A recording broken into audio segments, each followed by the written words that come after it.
Salut, bienvenue dans Jeux de Puissance. Ça faisait longtemps que j'avais pas fait une petite news pour faire un retour sur tout ce qui s'est passé dans la NHL, un retour sur les Français. Et oui, la vie professionnelle, c'est compliqué des fois.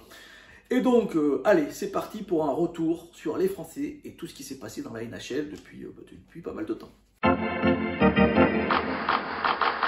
Et ben on va parler des Français du point de vue individuel, c'est vraiment plutôt pas mal, hein, ça marque pas mal de buts. Du point de vue collectif, et ben là les équipes sont un peu plus dans le dur, hein. Les Blue Jackets de Columbus qui avaient bien commencé la saison, là sur leur voyage à l'ouest, c'est pas terrible, hein, beaucoup de défaites. Les Coyotes de l'Arizona, c'est une catastrophe. Et le Lightning de Tampa Bay, c'est plutôt pas mal. Ils sont pour l'instant dans les équipes qui se qualifient pour les playoffs. Pierre-Edouard Bellemare a marqué son premier but de la saison la semaine dernière. Antoine Roussel en a marqué 2. Et Alexandre Texier, comme si vous suivez la chaîne, vous avez vu, a marqué son 7e but.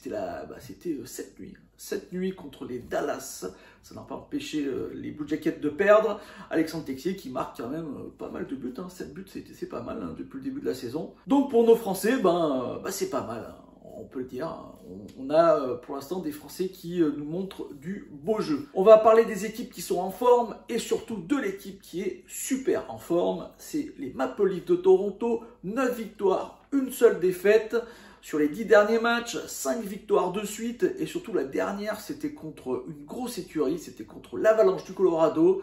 Victoire où McKinnon a rejoué, et oui, il était blessé, il a rejoué. McKinnon qui a fait une passe lors de ce match, mais le joueur en feu lors de ce match, c'était Auston Matthews.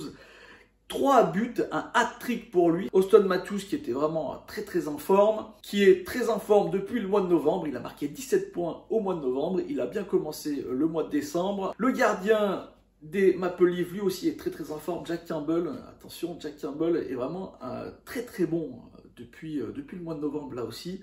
Et les Maple Leafs sont impressionnants. Il y a beaucoup d'équipes qui tournent bien, on pense bien sûr au Colorado, même s'ils ont perdu contre les Maple Leafs, ils ont gagné cette nuit, c'était contre les Canadiens de Montréal, et ils sont à 8 victoires eux aussi, et seulement 2 défaites sur les 10 derniers matchs, donc pour le Colorado, ça tourne pas mal.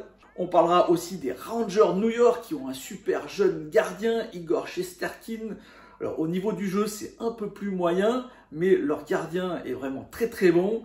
Et ils ont quand même des bons buteurs, on pense à Kreider, à Panarin. 8 victoires pour eux aussi lors des 10 derniers matchs, donc ça tourne vraiment bien du côté des Rangers qui ont gagné les Flyers de Philadelphie lors du dernier match qu'ils ont joué 4-1. Une autre équipe dont on parle pas souvent en ce moment, c'est les Stars de Dallas. Les Stars de Dallas qui ont eu un début de saison un peu compliqué, mais là ils se reprennent bien.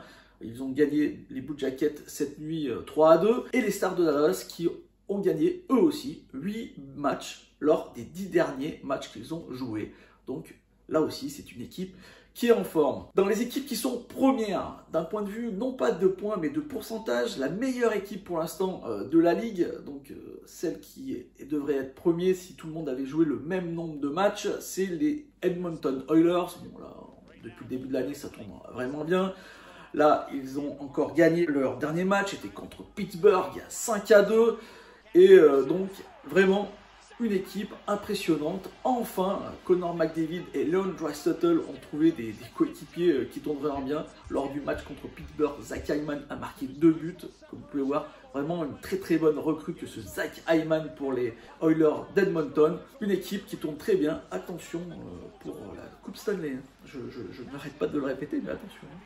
Et une autre équipe qui tourne très bien, qui est juste derrière en pourcentage, c'est les Panthers de la Floride qui sont vraiment très dominants à la maison. Ils n'ont perdu qu'un seul match sur 14 joués, donc 13 victoires. Avec un match qu'ils ont perdu contre les Kraken de Seattle, donc petite surprise, mais bon, ils ont gagné les 13 autres. Hein. Donc les Panthers de la Floride, toujours une équipe impressionnante, même si c'est un peu plus difficile depuis que Joel Quenneville est parti. On a parlé des équipes qui étaient en forme, on va parler des équipes qui ne le sont pas du tout. Bon, on va parler bien sûr d'Ottawa et des Islanders qui ont eu des problèmes de type Covid. Hein. Et les deux équipes n'ont pas joué beaucoup parce que leur équipe, il y avait beaucoup de cas de Covid. Ça a été d'abord Ottawa, après ça a été les Islanders. Les Islanders qui ont joué cette nuit. Nouvelle défaite, c'était contre les Sharks 2-1. en overtime. Les Islanders ont perdu les 8 derniers matchs. Grosse surprise, hein. Les Islanders, on les voyait beaucoup plus haut. Une seule victoire lors des 10 derniers matchs. Donc c'est très compliqué pour les Islanders. Je pense que c'est une saison à mettre de côté. Du côté d'une autre équipe qui a du mal, mais là on a plus l'habitude, c'est les Sénateurs d'Ottawa. Ils étaient à 6 défaites de suite avant cette nuit. Et cette nuit, ils ont gagné. Et pas contre n'importe qui, ils ont gagné contre les Hurricanes de la Caroline, qui est un des prétendants au titre. Donc voilà, victoire assez surprenante. Ils n'ont gagné que 2 matchs lors des 10 derniers matchs qu'ils ont joués. Mais Ottawa qui s'est repris cette nuit avec cette belle victoire contre les Hurricanes de la Caroline. On va parler des joueurs qui ont été suspendus pour des mauvais gestes, comme on va pouvoir le voir. On a Brad Marchand, suspendu 3 matchs pour cette petite prise de judo. Donc ça, c'est interdit, hein, et c'est dangereux. Mais il aime bien faire ça, Brad Marchand. Et on a surtout une suspension de 5 matchs pour Brandon Lemieux. Alors, il s'est battu avec Brady Tkachuk. Bon, ça, c'est des choses qui arrivent. D'ailleurs, ils ne peuvent pas se blairer, surtout vu ce qu'ils se sont dit après. Mais Brandon Lemieux a mordu pendant qu'il se battait, au moment où ils étaient à terre, a mordu Brady Tkachuk. Et ça, mordre, non, ça c'est trop vilain. Et donc, il a eu 5 matchs de suspension pour ce geste un peu stupide, on peut le dire. Dans les gestes un peu gag de la semaine dernière, on a ces 2 buts qui sont très rapprochés, 5 secondes entre les 2 buts. Et c'est Jordan Binnington qui va prendre ces 2 buts. Donc le premier, bon, c'est pas de chance, hein, c'est un rebond un peu bête sur un des joueurs qui va donc marquer. Et 5 secondes après, voilà, c'est ce but-là. Ah, c'est un peu dur pour Jordan Binnington, hein, on peut le dire. Il n'a pas été sorti par son entraîneur et il a très bien fait après. Et d'ailleurs, les Blues de Saint-Louis ont gagné ce match. Et on va parler des Canadiens de Montréal où il y a eu un grand ménage. Le directeur général et son équipe ont été renvoyés. Ils sont partis, j'allais dire enfin, ouais, ça faisait quand même depuis 2012 qu'ils étaient là. Ça tournait moyennement, on peut le dire, malgré la finale de Coupe Stanley qu'ils ont eu la saison dernière. Cette année, ça a été l'année de trop pour Marc Bergevin, avec un début de saison catastrophique de son équipe. Pour l'instant, la seule chose qu'on sait, c'est que c'est un nommé Gorton qui va prendre pour l'instant la direction, mais c'est plutôt une intérim. On cherche un nouveau directeur général du côté des Canadiens de Montréal. Moi, je me propose, hein, s'ils cherchent vraiment. En plus, moi je parle français, mais alors pas très bien anglais, donc je suis pas sûr que je sois l'homme de la situation.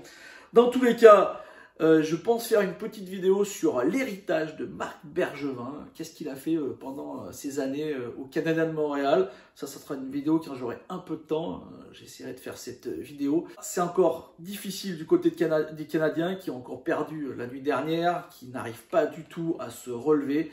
Et là, on attend vraiment du renouveau du côté de cette équipe et une reconstruction. On parle même du départ de Carey Price pour justement commencer cette reconstruction. Mais malheureusement, Carey Price, c'est très cher. Un gardien qui commence déjà à être un peu âgé et ça va être très compliqué de pouvoir l'échanger ou même de pouvoir faire une offre intéressante à une autre équipe, par exemple prendre une partie du salaire de Carey Price. Alors je pense que Carey Price finira sa carrière du côté du Canadien. Une autre équipe qui tourne pas très bien mais qui a fait un pari jeunesse, c'est les New Jersey Devils qui ont signé pour 8 ans Jack Hughes. C'était un pari plutôt jeunesse. Jack Hughes qui est un bon joueur et qui pourrait être très intéressant pour cette équipe des New Jersey Devils.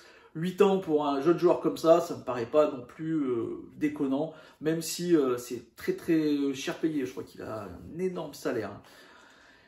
Voilà, j'espère que cette petite vidéo vous a plu. Si c'est le cas, n'hésitez pas à me faire un petit like, un petit commentaire ou à la partager. Moi, je vous dis à bientôt pour de nouvelles news de la NHL. Allez, ciao!